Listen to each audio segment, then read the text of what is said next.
Hi there. So we are going to talk today about a term or phrase that's specific to real estate investing and applies directly to purchasing a house and determining what your offer should be. So that phrase is called the 70% rule. And if you're like me, 10 years ago when I was getting started, I was looking for information everywhere, and oftentimes it was in books or it was in the form of late night infomercials, and having a little bit of a tutorial behind each of the concepts really made things easy for me to understand and ultimately helped guide my decision to start investing. So hopefully that's what this video will do for you today as well. Before we get started, my name's Amber Miller, and over the past 10 years, I've renovated and been part of over 150 renovations. And that's all the way through the walking through, the buying process, the renovation and design, the project management, and then ultimately the sale. And over that time, I've been able to learn a lot. And it's my goal to share that information to help other people either launch a successful business of their own or even just purchase a property that they want to create for their family, or maybe even a rental property. So if I can help shorten the learning curve with some of my information, I hope that that will be useful to you.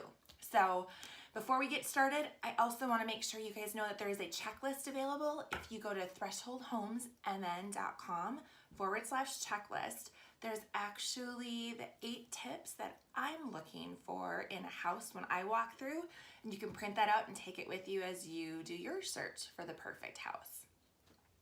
So now we're going to talk about the 70% rule. And it's a phrase, if you've been on any of the real estate investing forums or if you've read any other articles about buying a house to flip, something you've probably heard of.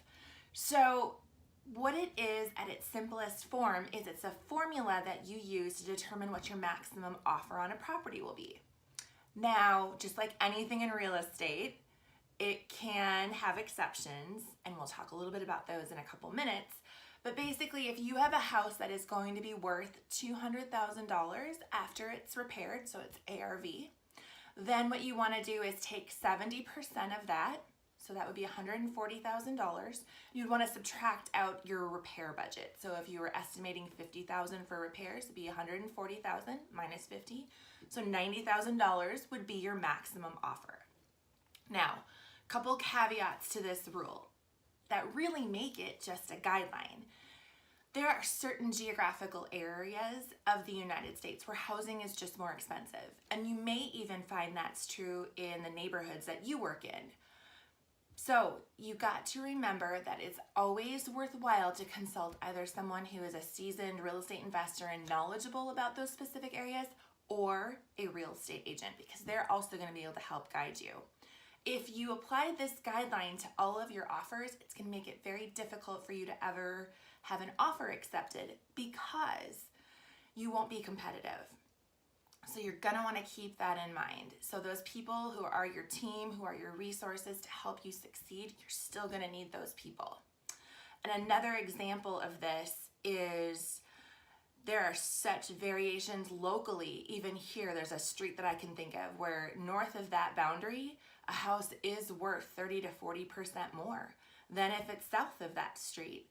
And when you run a search for comparable sales within a mile, they'll all look the same, right? You'll get, if you drop a pin and you draw the radius circle, you'll get all of those values, but only someone who is seasoned and experienced in that market is going to be able to answer your true question as far as what your offer should be. So please keep that in mind.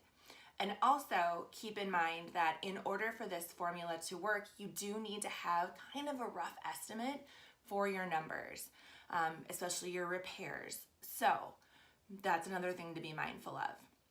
I hope this topic was helpful for you today. Drop a comment below if there's anything else you would like to discuss regarding pricing, regarding the 70% ARV rule. If there's any additional questions you have, you can also follow us on our Facebook page and also the website, Threshold Homes MN. And if you like this video, please click like, subscribe to our channel. And if you're here just because of the design and this before and afters of the projects we do. We're so glad you're here. Make sure you also like and subscribe to this channel, and we'll make sure to always get you the best content when it comes to walkthroughs, reveals, and also the materials and sources we use so that you can create a beautiful space of your own. Bye for now.